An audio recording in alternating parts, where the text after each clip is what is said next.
Hello, YouTube. Shin Tiger Curl here, that dude in the straw hat, bringing you my review of WWE Great Balls of Fire. Yes, indeedy, the probably the winner of the suckiest name in of the for a pay per view the entire year.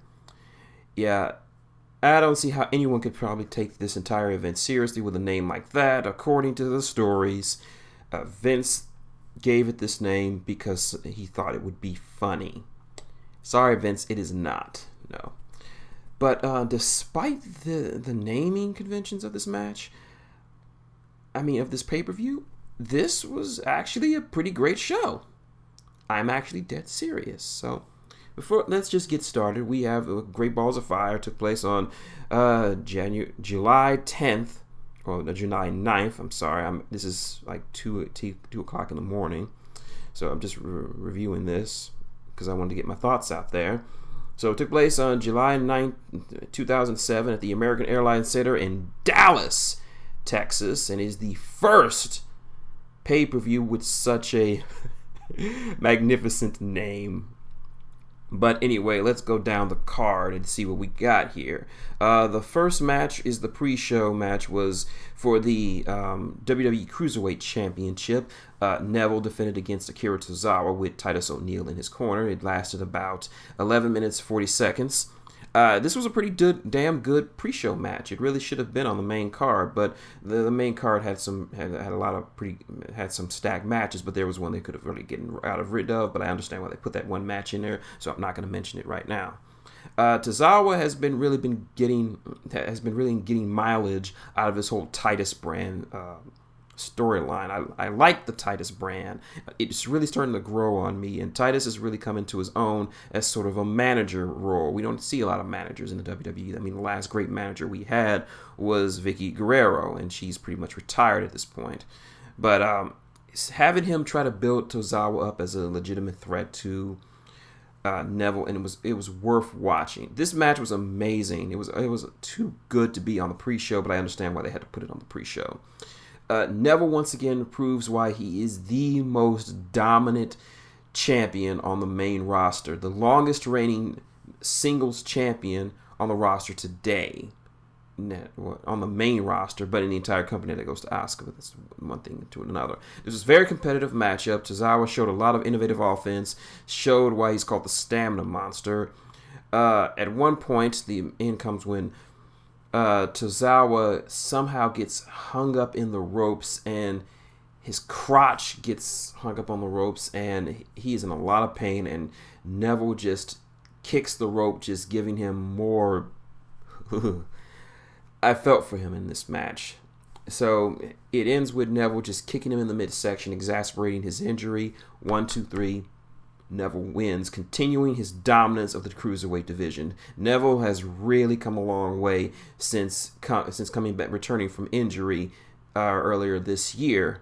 And he is really what the Cruiserweight division needs. He is a strong, dominant champion, currently the longest reigning Cruiserweight champion in the entire division's history. That's not saying much. It's only been around since last year, but I digress.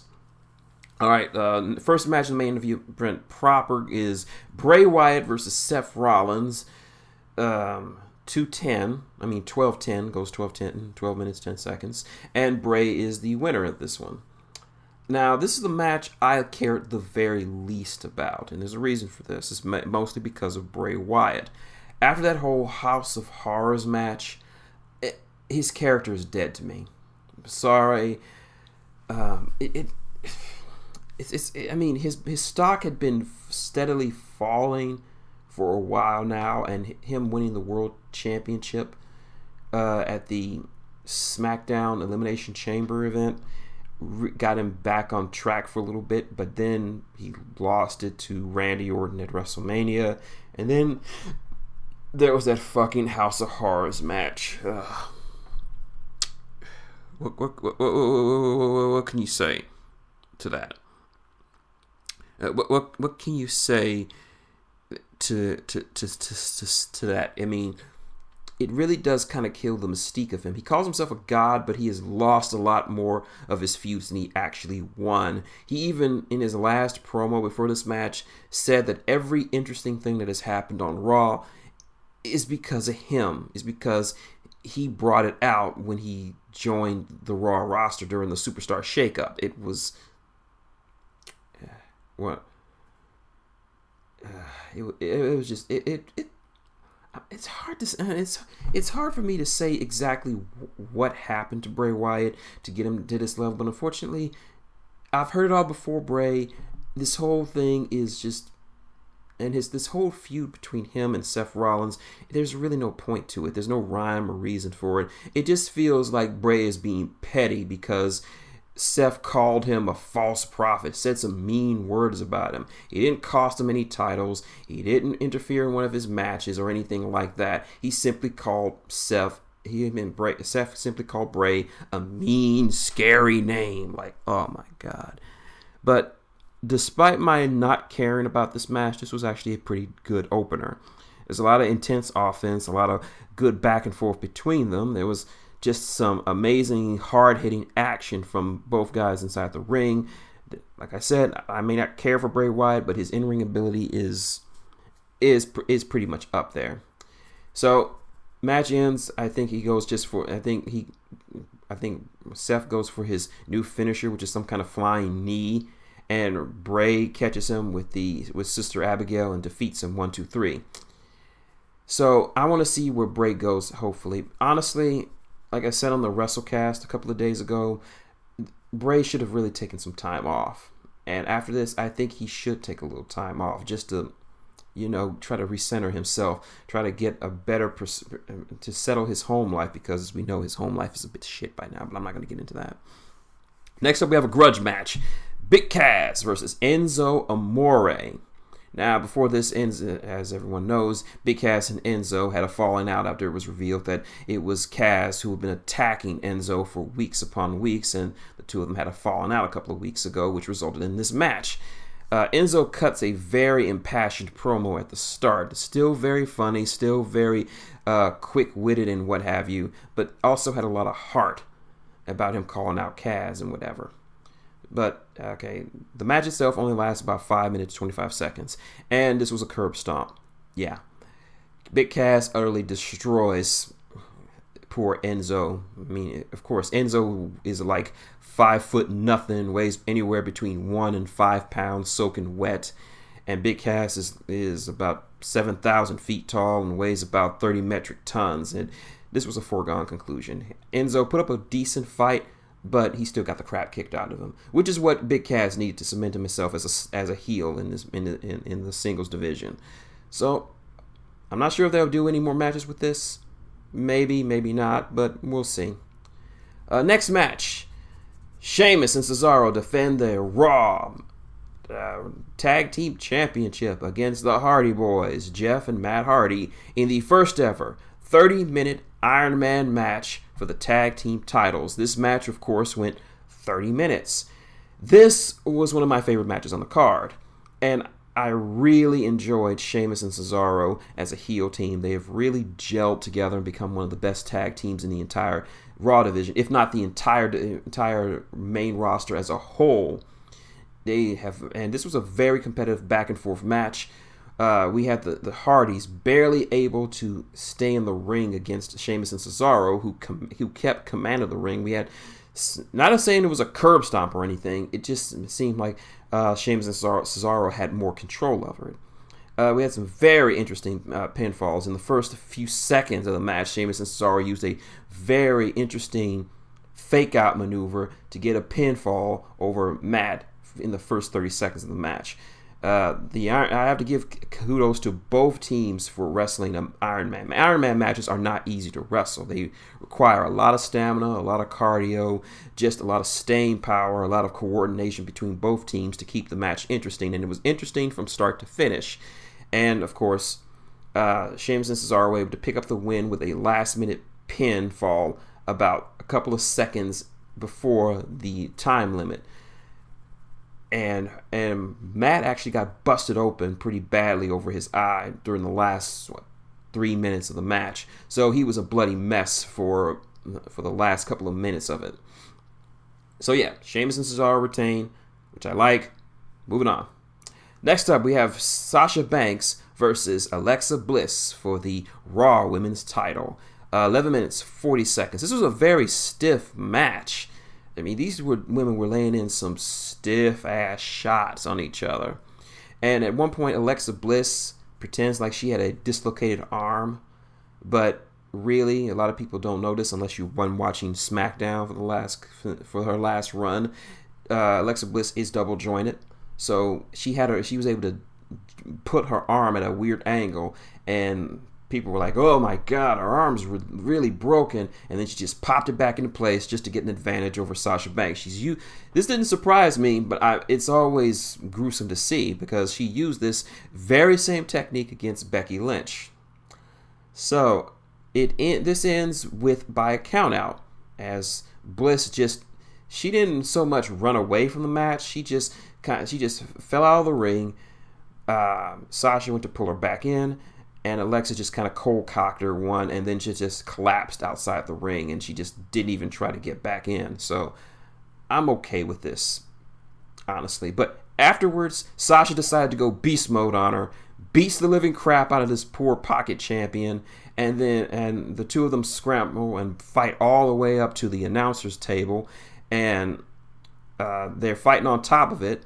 It looks like Alexa's going to try to drive Sasha through the table. Sasha pushes her off. She falls down to the floor, and Sasha gives her a nice, brutal-looking double knee face driver. I'm not even sure what to call that move, but that's just what I could call it. And it just looked nasty spot. So hopefully this will set up for a rematch with some kind of stipulation involved.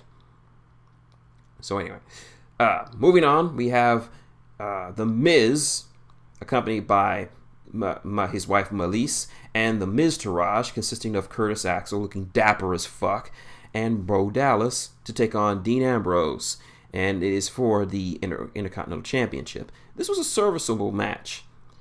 Nothing amazing, but I can definitely say this might be the weakest match. I was going to say this was the weakest match on the card, if not for a later match, but there's a reason for that.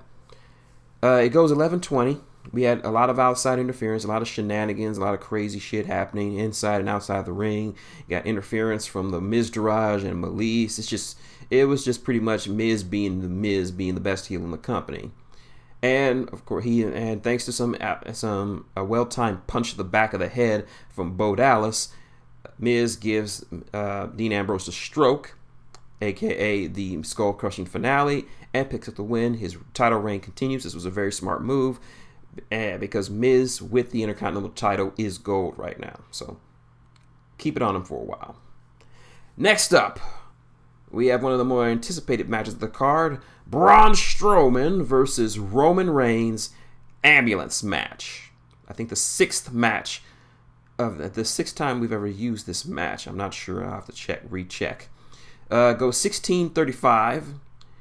And once again, it's a very competitive matchup between these two big hosses. Now, I'm not a fan of Roman Reigns, mostly because of how he's booked. But I can say he does put on pretty good matches, and this was a pretty good match. Braun continues to show why he is utterly awesome in the ring. He is just exemplified of the power wrestler. He throws Roman around. He is just having his way with Roman.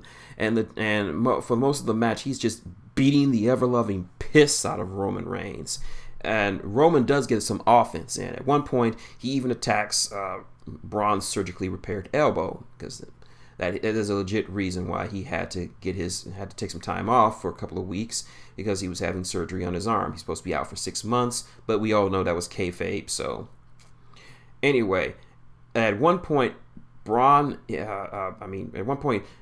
hits him with a chair on his other side of his arm, and Braun completely no-sells it.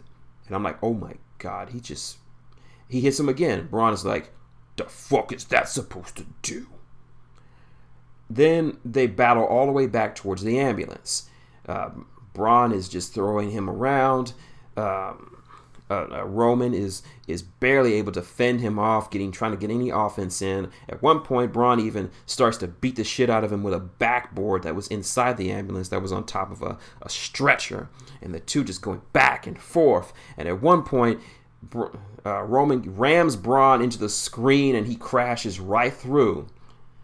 And then Braun just starts getting back up and crawling. And you can see the look on Roman's face that he's like, what the fuck do I gotta do to put this guy away? And he's just crawling. And then Roman gets up and grabs Heath. I mean, not Heath. What am I saying?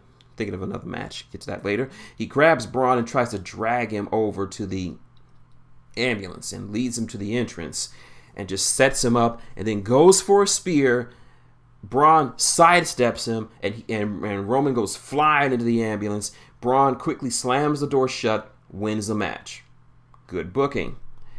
Then, probably the most talked about event in the entire pay-per-view. Roman decides to be a sore loser, attacks Braun, throws him in the back of the ambulance, throws out the ambulance driver, gets into the ambulance, drives it into the parking lot, and backs it up and rams the back of it into a trailer and destroys the back end of it. And Roman just staggers out of the ambulance and just kind of leaves. And freaking Kurt Angle comes out and he's like, Roman, the fuck, dude? And then for the next, I'd say, 5 to 10 minutes, they're focused entirely on them trying to get Braun out of the ambulance because he's just trapped in there. The doors won't open because the crash just kind of crumpled the doors a little bit. And they actually do try to book another match in between this. Heath Slater versus Kurt Hawkins. Just a throwaway match, 2:10.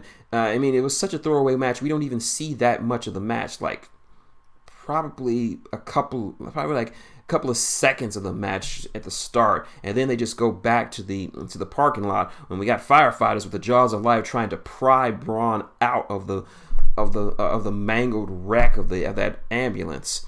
And the match actually ends. Heath Slater won, but we don't know how he won because, well, everyone's attention is literally in the back, both in the arena and the commentators. They don't even bother calling the match because they're more concerned about this. So anyway, they get the ambulance open, and Braun is just a bloody mess. He is hurt from head to toe, and they're trying to drag him out, but he pushes everyone away, and he staggers to his feet, and he says, "Leave me alone," and he just walks away. And I'm not sure what they were going for. A lot of people are saying that this might be a double turn. And I can see where this is happening because Roman really looked like a piece of shit in this. I mean, how can you try to cheer for a guy who basically tried to commit attempted murder who was basically guilty of attempted murder for doing this? It makes Roman look very, very, very, very petty.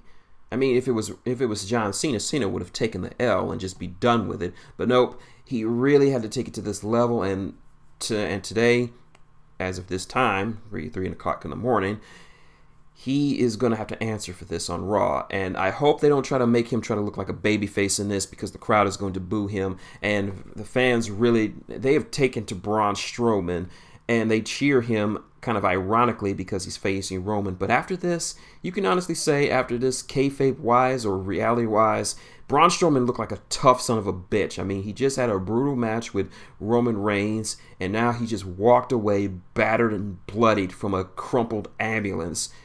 If that doesn't give you sympathy for him, I don't know what will. All right, main event time. Probably one of my favorite, the match I've wanted to see for a long time. Brock Lesnar, with Paul Heyman at his side, takes on Samoa Joe. Universal title match. It's a Universal Championship match for the Universal title. This wasn't wasn't long. It was, I think, I'm checking, it's the third shortest match on the card at 6:25. Brock, I mean, at the start, Joe kind of jumps Brock, beats the crap out of him, throws him outside, and then gives him a Uranage through the German announce table. And that was before the match even began. And I was like, oh my God, this is just awesome, because no one has really taken it to Brock to this level. And the match, it was mostly Samoa Joe in this. I mean, he got a lot of offense on, and he looked like he had Brock's number. He was hitting him with headbutts, punches, knees, and he kept locking him in the coquina clutch. And he could see just how Brock's face was turning all shades of purple and red. And Brock did get some suplexes in, about 6. But it really wasn't much in comparison to the other matches he's done. And Joe really took it to Brock like nobody else. I'm not counting Goldberg, because the Goldberg feud was ass, and you should be ass for liking that fucking feud. No, this was a legit, as Paul Heyman said in the in a pre-show interview, that sort of question and answer segment that they do in every one of these pay-per-views, he said that Samoa Joe was the most dangerous opponent that Brock Lesnar has ever fought. And this match showed it, that not only was Joe not in the least bit scared or intimidated of Brock, he seemed to have Brock's number. He just went after him, and anytime he tried to get into his zone, Joe just stopped him like, nope, not today. I gotta whoop your ass. And he had him in the coquina clutch, but then Brock was able to sneak in the F5, 1, 2, 3, Brock's your champion. Now, normally I'd be pissed off about this, but I'm not, because, and here's the reason why. Joe came out this looking far better than anyone else who fought Brock up to this point. He showed that he was a legit threat. This is not like Goldberg, who just no-sells a shoulder tackle from Brock because who would believe a 50-year-old man is going to beat down Brock Lesnar in such a convincing fashion. I hated that feud, and I hate anyone who liked that feud, because that was more about nostalgia than it was actual competitive wrestling, at least within professional wrestling. But Joe was, since he became number 1 contender, he was booked as an absolute threat, like a man who was just so vicious that he's willing to do everything and anything to get that belt. And he really showed it tonight. He even did a low blow behind the ref's back, and that was just, and the crowd was hot for this match. They were hot for when Brock got some offense in. They were hot for Joe. They were even chanting his old chant from TNA and ROH, Joe's gonna kill you. And even though Brock won, he was staggering away from the ring. He didn't feel or look like a triumphant champion. He just looked like somebody who just escaped with his life. And they cut back to the ring, and Joe is already on his feet, and he's staring a hole at Brock and Paul. And he's like, this isn't over. Not by a long shot. And in a great bit of visual storytelling, you could see the relief on Paul Heyman's face. And there's no smiles, there's no laughing, there's no celebrating from them. They get a sense of just barely escaping with your life, like you just walked away from a car crash, and there's no smiling about it. You just know that, hey, this really could have been bad, and that's how it looked here. And this is just what I wanted it to be.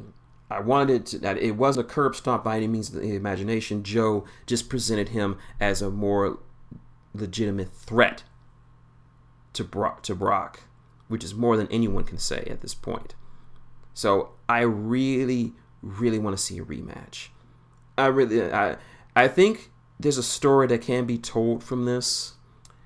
Like, if the reason why Joe was able to get so much offense in on him because Brock didn't take him seriously enough.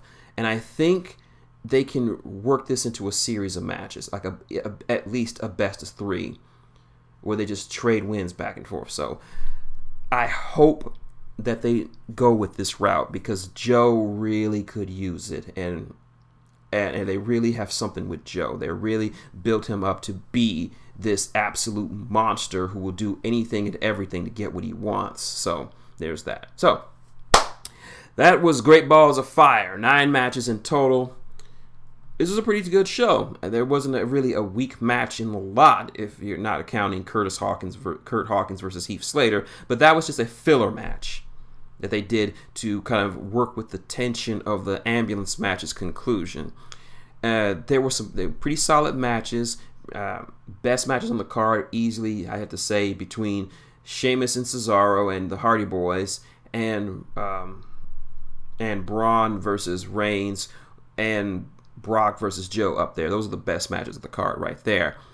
Like it says on the screen, crap name, good pay-per-view. And Raw really needed this because the last couple of pay-per-views haven't been too good for them. So this is what they needed. So I'm glad to see all this. There was a lot of matches I'm just glad to see. And hopefully we'll see what happens tonight on Raw. So anyway, that was my review of goodness gracious, Great Balls of Fire. If you like what you see, like, comment, and subscribe to this video. If you want to see more or have any questions or comments, leave them below in the description below. My Patreon is in the description if you feel like you want to contribute to the channel. And also, if you want to contact me on social media, hit me up at Captain Luffy. Leave that in the description. So until next time. This has been Shin Tiger Curl, that dude in the straw hat, saying good night. And still a crap name, but a good pay-per-view.